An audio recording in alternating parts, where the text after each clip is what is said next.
Hello all, welcome to the 200 most important AIBE question series. So please subscribe to the channel and stay connected with me. Now let's begin. Now here the words socialist and secular were added by which amendment? Here originally the preamble did not contain the words socialist and secular. During the emergency period, the government introduced 42nd Amendment. This act was done in the year 1976, popularly called as Mini Constitution. So through these amendments, these two words were inserted into preamble to reflect India's commitment towards social equality and religious neutrality. So simple remember chanted 42nd Amendment. It's a mini constitution where these two words were inserted. So answer is C. Next one. So here, what case first stated that preamble is not part of the constitution? Okay. Now in Birubari Union case, the Supreme Court initially held that preamble is not a part of constitution and cannot be used as a source of power. Later, this view changed from Kesavananda Bharati case, where the court clarified that preamble is indeed a part of constitution. So, if exam tip, if it is not a part, if they are talking about not a part, then it is Birubari. Okay, but if it is something like part of constitution, then Kesavananda Bharati. In this case, the answer is B. Next one. Here, who drafted the objective resolution? See, the objective resolution was moved by Pandit Jawaharlal Nehru. This was done on 13th of December 1946, and this is adopted on 22nd of January 1947. Okay, it laid down the philosophy and goals of Indian Constitution such as justice, equality, liberty, and democracy. So it later became the foundation of preamble. Okay, so the answer here is D. Jawaharlal Nehru. Next one. See, DPSP was inspired from which constitution? This is the question. The DPSP was borrowed from Constitution of Ireland. Okay, these principles guides the government to make laws for social and economic welfare, even though they are not enforceable by courts. So answer here is B, Irish Constitution. Okay, next one. Article 38 promotes what kind of justice? So that's the answer. Um, that's the question. Article 38 promotes, this is the part of directive principles, right? And it directly states to establish a social order where people receive social justice, economic justice, and political justice. Answer is C. See, social justice is ending untouchability. Okay. economic justice, employment opportunities, political justice, right to vote. So the answer is social, economic, and political justice. Article 38, which is under directive principles. Okay, now let's go to the next one. Now, vice president can be removed by whom? Under Article 67, the vice president can be removed by the resolution passed by Rajya Sabha, okay, through an effective majority, and Lok Sabha must agree to it. So Rajya Sabha plays a major role because vice president is a chairman of this Rajya Sabha. Okay, so answer is A. Next one. Speaker of Lok Sabha resigns to whom? Speaker of Lok Sabha resigns to whom?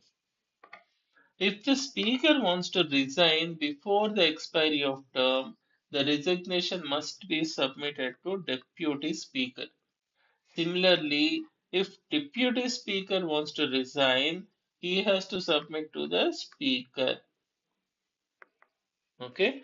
Now, quick memory speaker will be submitting to deputy speaker. Deputy speaker will do the submit to speaker, vice versa. So answer is C, which is not a ground to restrict freedom of speech. Okay.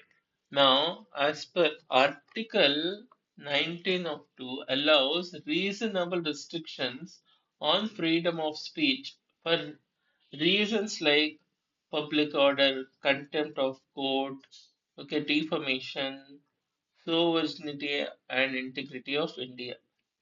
But disruption of public services is not specifically mentioned. Okay.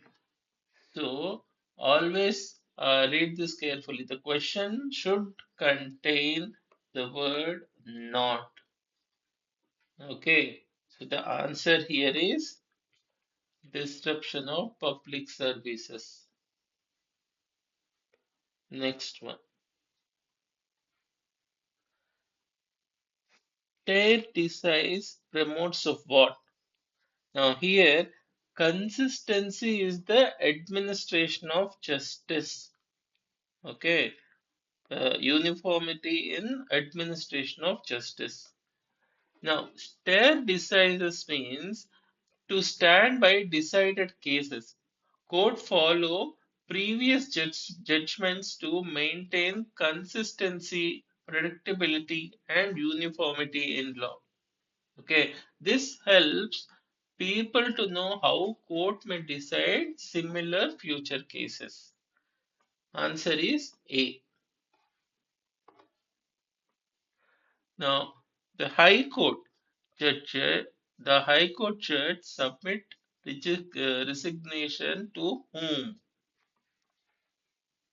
The High Court judge is appointed by President, right? So the resignation is also addressed to the President as per Article 217. Okay.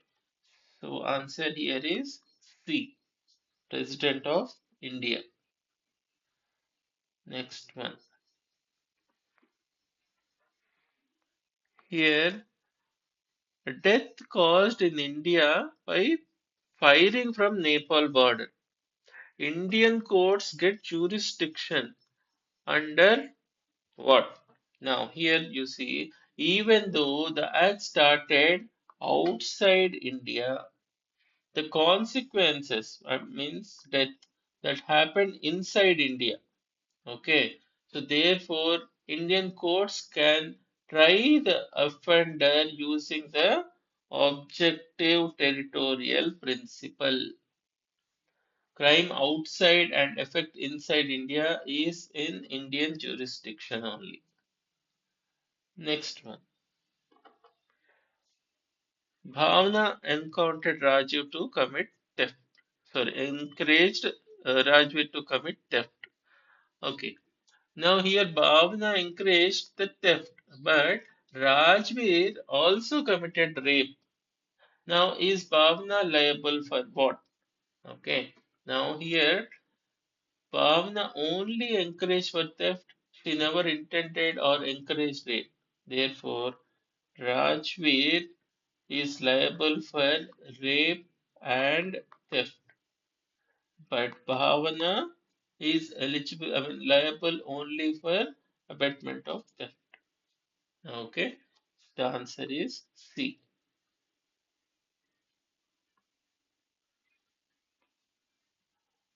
Under BNS, which situation amounts to homicide?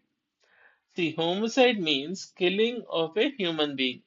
A child becomes human being once any part of the child is has come out alive from mother's womb. So before birth is not a homicide. After partial birth is also homicide, right? So answer here is D. Causing death after child partially comes out of mother's womb. Which landmark case judgment upheld the constitutional validity of sedition as per 124A IPC. Here, the case upheld validity of sedition of law. Now, in this, the answer is Kedarnath Singh was the state of Bihar. In this case, the Supreme Court explained the real meaning of sedition. Okay, under section 124A IPC. The court said that simply criticizing the government, speaking against policies, or expressing strong opinion does not amount does not amount to sedition. In a democracy, people have the right to disagree with government.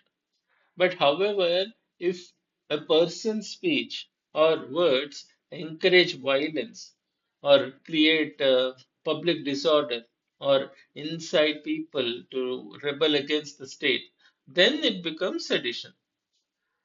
So, um, criticizing government peacefully is okay, it is allowed. But provoking violence against government is sedition. So this judgment protected freedom of speech under Article 19(1) of A. Okay, while also maintaining public order. So here the answer is Kedarnath Singh was a state of Bihar. Next, X placed gold coin in Z's box. Okay, and to falsely implicate him. Now, see, X intentionally created fake circumstances to make it appear that Z has committed the theft. This is the fabrication of false evidence. Okay, so creating fake proof is fabricating the evidence. Answer is A. Next one. Maximum punishment for rash driving as per BNS 281. Rash and negligent driving on public roads is endangered public safety. Okay. Now, as per section 281, BNS provides punishment up to 6 months. Up to 6 months. So the answer here is A, 6 months imprisonment.